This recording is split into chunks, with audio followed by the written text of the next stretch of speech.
If you've got a troubled mind or some spare time to spend with the radio on, you know you've got a friend. You certainly have. Mike Smithson just arrived. Mike, it's wonderful to have you at the dining room table. I've never been in a studio like this before, No, I Jeremy. wouldn't think you had. It's quaint and it's very you, obviously, and it's lovely to be here. And it is very much your dining room. Yeah, well, I didn't have your telephone number, and I really should have, because I've known you for, 40 years or something. It goes back to... Was it 5DN? 5DN days. I remember the first opportunity I had on radio is that you took a day off on a Friday. Yeah. And I was asked to go in, and I loved it. I had no idea, well, I still don't, but I had no idea what I was doing and what I'd let myself in for, because I turned up and said, well, what do I have to do? And they said, well, you've got to talk for 3 hours. So that was a 9 till 12 show. Yeah. It was only the one. I might add. But thank you. You did give me a break into radio. But you started off in pure journalism, didn't you? I started off in, well, I'll go back just pre-journalism. I started doing an arts degree at Flinders University after school, and that was back in 1974, and that didn't go so... I just couldn't see it going anywhere. It was just one of those... If you couldn't think of anything else to do, and you probably weren't smart enough to do anything else, you did an arts degree. Well, it sort of qualified you for a whole lot of different things, but you were then given the opportunity to make up your mind later, I suppose. Well, a cadetship came up, and I applied for a couple of cadetships at the ABC and the Advertiser, and got down to the last few, but that wasn't good enough. And then a cadetship came up at the local newspaper, Messenger Newspapers, and I started doing that, and I can say this because the editor at the time, who I didn't get on particularly well with, is no longer with us. Anyway, there is a reason I'm saying that, is that at one point, I enjoyed it to a point, but I was being sent out, all over the place, having to travel from Blackwood to Elizabeth every day to work on the News Review, which was a great newspaper, but just didn't suit me, the travel time and everything else. And then an opportunity came up at Channel 7 where Rick Burnett, who was a fine journalist there, gave me a call and said, I'm leaving to join the government as a media advisor. Would you like to try out for a day? I suggest you give Joan Hall, Steele Hall's wife, Joan, a ring, which I did, and Joan organised me to go in for a Sunday as a tryout work experience day. And back in those days, the boss on the Monday when I rang and said, how did I go? Because I loved it. And he said, well, you didn't stuff up, so I guess you can have the job. So I think it saved him interviewing about 1,000 others. And I thought, well, that's great to wrap. So then I had to go back to my newspaper editor, who had told me literally the week before, some people are cut out for journalism and others aren't, and you're not. And so I went back and said, well, I'm leaving. And she said, you what? And I said, I'm going to Channel 7. And she said, after all we've done for you. That's gratitude.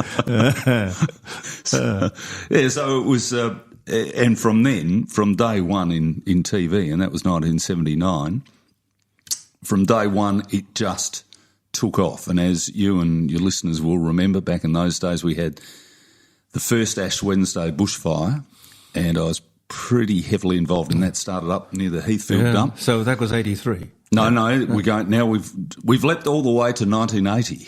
Okay, and then Azara Chamberlain's disappearance, and I covered that, which was again just where you're literally carrying a can of film that now went on to become the famous matinee suit being laid out, and Lindy saying the dingo took my baby. I remember having to pick that film up from the airport where one of our freelancers had shot it in Alice Springs, or out at Ayers Rock, or Uluru as it is now, obviously.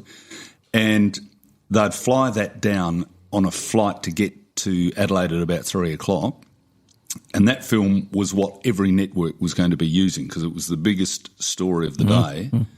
There is a story with this too.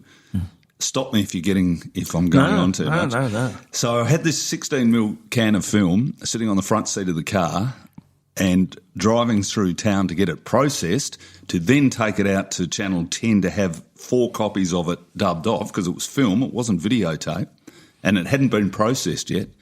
And I'm flying down Sir Donald Bradman Drive to our lab out in Norwood to get it processed. Come up to some lights and I wasn't concentrating, hit the brakes, the can flies off the front seat, hits the glove box in the old Kingswood news car, and the lid flies off. And I thought, I have got this. This is the most valuable bit of stuff in Australia today, and I might have just ruined it. But fortunately, it was wrapped in a black plastic bag, so all's well that ends well. God, yeah. But that the hell of a responsibility to get that to the processor and then get it to the television station. Oh, and then write a story and then put it all together. But they said, no, you look after the film, pick it up from the airport. But these days, literally, as you know, sitting in your own living room, everything can be done online. You don't. There's no such thing as transferring a hard copy of anything. It's just all. It's all sent. But is it as much fun? You know, I mean, Tony will tell me it is a lot more fun because it's intriguing. To me, it's a black magic or something close to it. But in those days when we did things by the seat of our pants, there was a romance about the business that I don't think exists now. All the stations are run by accountants, and the priorities are completely different. Well, I guess the phrase you can use, you tell the kids these days how it used to be, and we have wide-eyed journalists and very good ones, up-and-coming ones, who are much, much younger than my own children, and I'm still there doing not the same job as I was doing back then. But occasionally you cast your mind back and you tell stories, as we're telling today, and they are just wide-eyed. Number one, there were no such things as mobile phones. No. So you had a pager, but that didn't do much other than you had to ring the chief of staff if you got paged with a message. You didn't have a digital readout. All it did was just tell you were required to ring. And if you had to ring to communicate with anyone out on the road doing a story, which these days you just pick up the phone and hit redial or do whatever, you had to stop at a phone box. And you had to hope you had some money in your pocket, and you had to find a phone box and ring someone and hope they answered. It was primitive by comparison, and I still look back and think, how did we get news stories and news bulletins to air when even the simplest thing that you want to look up, a fact or a figure, and you just Google it these days? Those days, I can't even remember how we checked our facts. Because you had to ring someone to find out whether A, B or C or D was correct. There was no such thing as the internet. No. And you would have found the same thing, I'm sure. Yeah, well, it was a sort of a by the seat of the pants business. I mean, talk radio was the person on air and a producer. And these days, I listen to 3AW in the afternoon. And they've got a team of about 6 people. And that's even with the Google and all of the advantages that we have today to check facts and all the rest of it. I sort of wonder, I don't know that 3AW is being run by an accountant. Well, I guess accountants have to make the network money or they have to save them money. But it's... Yeah, exciting days if you cast your mind back to then and the early days of television when now what we do at Channel 7, we have one studio, we have 3 cameras in it, we have 3 news services a day, which is more than our oppositions have. We have a morning, afternoon and evening bulletin, and that has saved a lot of jobs because clearly you need people throughout the day rather than for just one spot. It keeps journalists very busy during the day, producing 3 different stories, often on the same topic. Yeah. You have to develop the story during the day. But back in the old days, at Channel 7, and it would have been the same when you came out there at Strangways Terrace or to Channel 9 in Tint Street, that we would have productions rolling through 2 studios all day, every day. We had Wheel of Fortune, we had a morning show, we had sports shows on weekends, we had It's Academic, we had music shows. Now it was exciting times again, telling kids, making television. The studio was always full. There were always news sets coming in and out. There were people that were, world famous people coming in to have a chat on a show. Yeah. There were audiences that were filing in, 200 people in an audience watching a show being taped. Yeah. And then for some strange reason, I mean, I look back on the early days at 5DN and my early days in Adelaide, and we had more head offices in Adelaide than they probably did, or possibly in Sydney. And we made television and we made radio and we did a whole lot of things, punching well above our weight. Then something happened and we allowed ourselves to become a branch office. And I drive up Green Hill Road sometimes and I see the Channel 10 had gone from this incredibly state-of-the-art building there in Gilberton. And it then moved into town, I think, smaller premises. And now I think it perhaps just has one room in a building on Green Hill Road, and the Channel 10 sign is gone, and it's just Paramount. That's all that's there. And that tells me they don't really do anything anymore in Adelaide. Why? Why? Well, they do have a bulletin, and they do have a local sports presenter and weather presenter, Tiff Warren, who does a great job and occasionally fills in, but essentially it comes out of their Sydney office, and that's their business. I'm not being critical of it. Oh, it shouldn't be allowed in my book. No, but you're exactly right. I'll give you a quick. I won't do maths on air because that never works. But Channel 7. And I'm not here to, pump up their tyres, but seeing they pay me, I guess I better. But as I said, we've developed from what used to be a half-hour bulletin 7 days a week, so 3.5 hours of news. We now have 2 one-hour bulletins each day, and that includes weekends we have an hour and a half, and another half-hour bulletin. We've quadrupled our local production on air.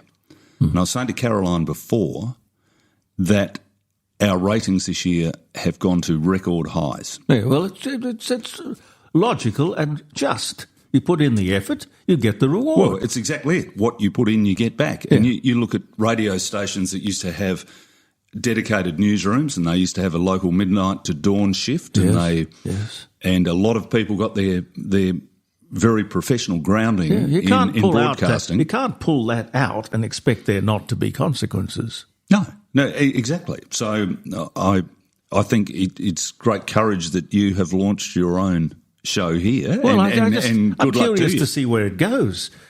Everything is possible because when commercial radio started in Australia, not just Adelaide, it was on a dining room table down Green Hill Road in Jack and Stella Hume's living room, very, very much the same as this.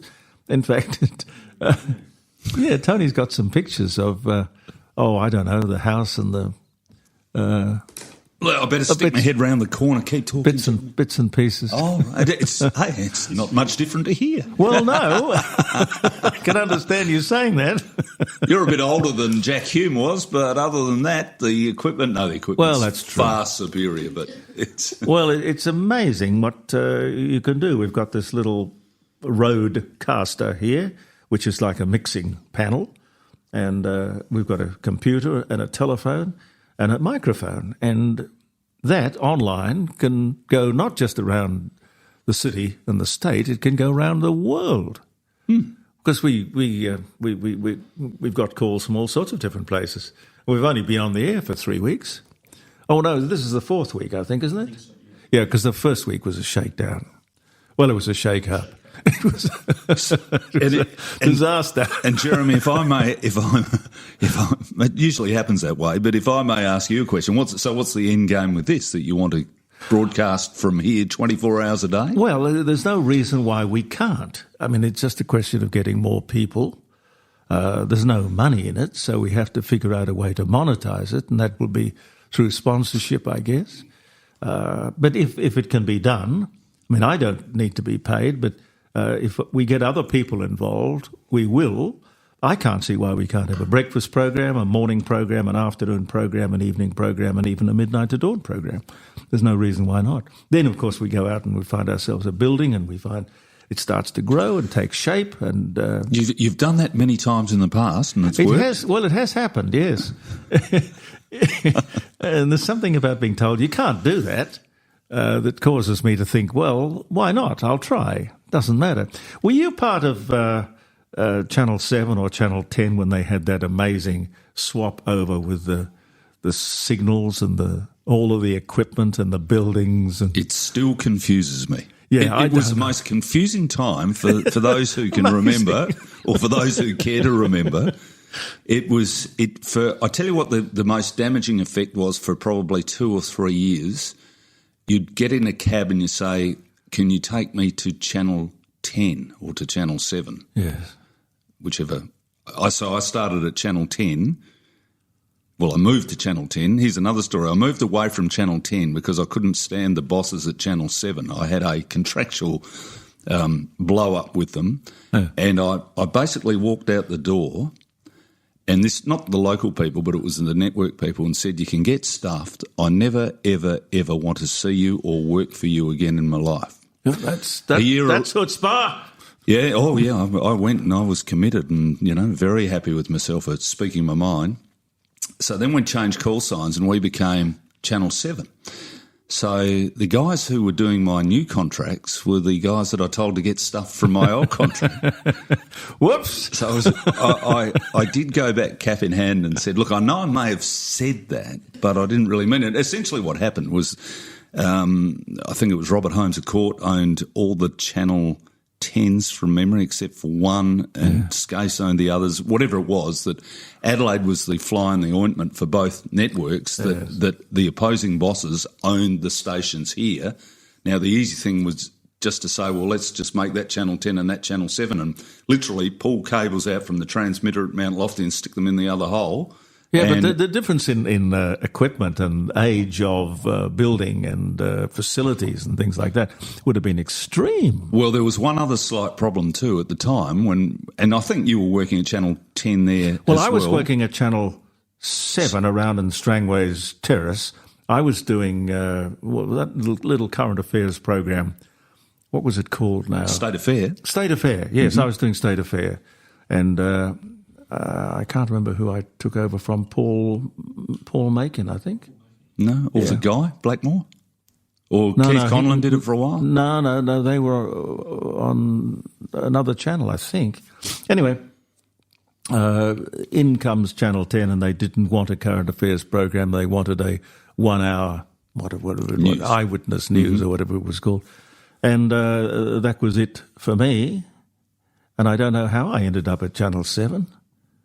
But you did. I did, further down the track. But I couldn't remember if that was the 10 or the 7 days. But essentially what happened was that we just changed overnight. But working on Eyewitness News back then, that became 7 News overnight, at the time, Eyewitness News was the top rating news and 7 News was the bottom rating news. So essentially, we handed over a product that was top rating and took on a bottom rating one through no fault of our own, which we sort of slowly built up again. But the worst thing of all was that you jump in a cab and say, can you take me to Channel 7? Yes. And by the time you got to Lights Vision, you've buried in doing something else, looking through your notes, and you say, what are we doing here? And the cabbie says, hey, we're going to take you to Channel 7. I know that's a very bad accent. I have great respect for cabbies and their accents and everything else, but that was forever. People were going to the wrong place, or a talent would come into the station. You'd meet them there and they'd say, well, I'm at Strangways Terrace. And you say, well, we're at Gilberton now. Yeah. And trying to explain it was just a lost cause. I think the whole thing goes back to young Warwick.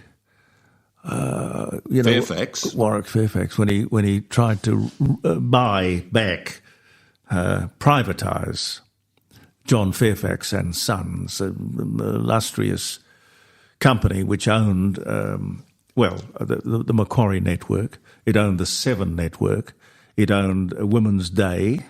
It owned the Sydney Morning Herald, The Age. And he was this silly young man.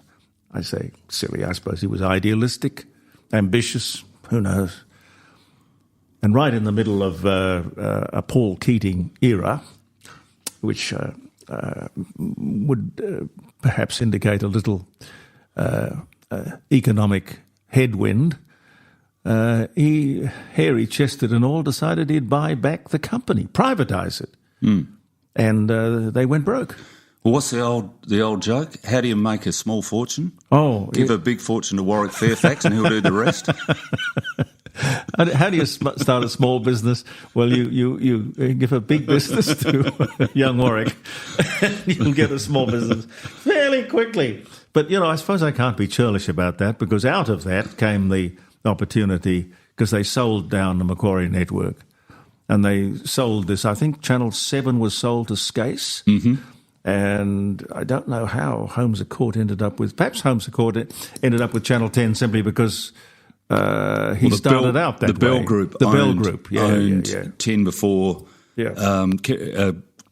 Kerry Stokes bought into it. So it's what goes around comes around. It's quite amazing. It's incestuous but fascinating, really, if you going through the ins and the outs of it all. I was surprised that AA didn't grab you to do the morning program. I didn't want the morning program. Look, Jeremy, we both know radio is bloody hard work.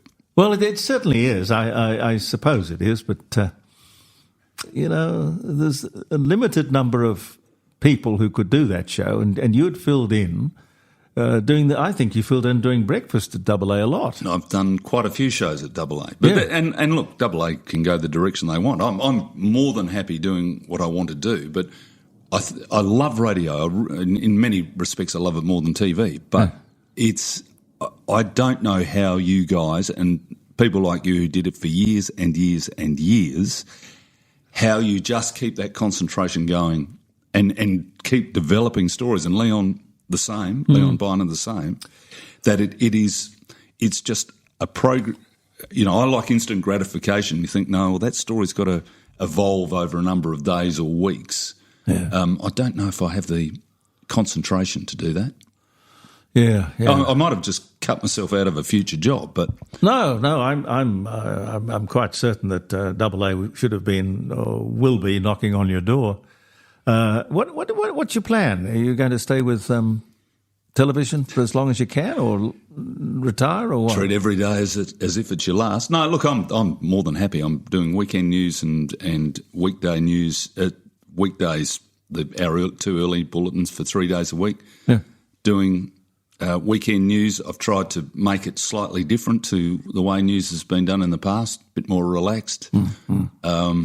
If there is opportunity for a light moment, have that as well. Yeah. Now, as I said, it seems to be working because we've got record ratings, literally record since the OzTam system started in 2001. We just had the figures 2 days ago. I was saying to Tony and Caroline before, we could not be having a better run at the moment. Whether that translates to good revenue, I don't know. But the Matilda soccer certainly helped us a lot. Oh, God, yes. Yeah, what was it? 11 million people. Ratings peaked at 11 million people. God. Well, on a good night, on the best night you'd ever have in an ordinary cycle of TV ratings, if you can rate 200,000 viewers, if you can, at any point during an evening, everyone will be doing cartwheels if you can get 200. We're normally around the 150, 160 mark. It peaked in the last Matilda's game at 465,000. That's just Adelaide. That's just Adelaide. So and all other stations, ABC 10 and 9 and SBS put together, rated about 25,000. So you can see what a phenomenon that was. How did you come by getting the rights to it? Did you have to fight for them? No, I think they were just about given away at the time. Yeah. It was less than $5 million, for which in terms of a worldwide sporting right, a coup in terms of a World Cup, it's nothing. And where you get, it's literally nothing. You're paying $500 million for the Olympics. So to pay less than $5 million for an event that rates even better than the Olympic Games, James Warburton, the CEO at Channel 7, nationally made a great decision. Now, where did he come from? Because he was somewhere else, He was wasn't with he? 10 for a while and then left, and from memory, there was a bit of a court battle about whether he could start at 7 or not, but he was the golden boy at the 10 network and has done, basically you look at this and he has the Midas touch in terms of what we've done this year so far. He's a nice guy. He's a hard businessman. Yeah. Oh, I can imagine you don't get to be in that position without being a hard businessman. But with the Matildas, it'd be very hard to sort of go out and get sponsorship knowing it's going to be good, but it's a one-off event, isn't it? You don't know how good it's going to be until it's on air, and then it's too late to sell. If you were a salesperson for the network, you'd probably say, can we scrap all the advertising at the start of the third week and start all over again? And you'd be playing golf for the rest of your working life because you wouldn't need to be earning too much commission. Yeah. Ever been interested in going into the executive side of it? No. I've always thought if a news director, for instance, and it's come up from time to time, I always think with news directors, all they are is a glorified complaints department and doing rosters. They're much more than that, but that is part of. I look at news directors over the years, and someone goes in, and as soon as someone says to you, "Have you got a minute?" you know it's not going to be good news. No. Yeah, I suppose it's a bit like being a program director too, because on radio, because it's like being a child psychologist, a lion tamer and a child psychologist. The complaints and the problems that these people, particularly the temperamental ones, would throw up at you. I've never experienced that end of it. Thank God. I wouldn't have the patience. No. Anyway, it's wonderful to see you, and thank you very much for coming by. Thank you. Can I have a chocolate biscuit? Yeah. A biscuit and cake. Yeah. How long have they been? No, they were just brought in. No. They were just brought in this morning, fresh from the bakery. Well, it's been sorry, I'll just put my phone on over there. It's flashing. Yeah, I know it does. I can't turn that light off. I might have to put it in the bin. But thank you very much, Jeremy. It's been a pleasure. No, it's been my honour. Thank you very much for coming by. And we go back a long way, and hopefully we will go into the future a long way as well. We'll see where it leads. I well remember that. I think the last time I saw you was on the driveway up there. You were between jobs. The day they sacked me.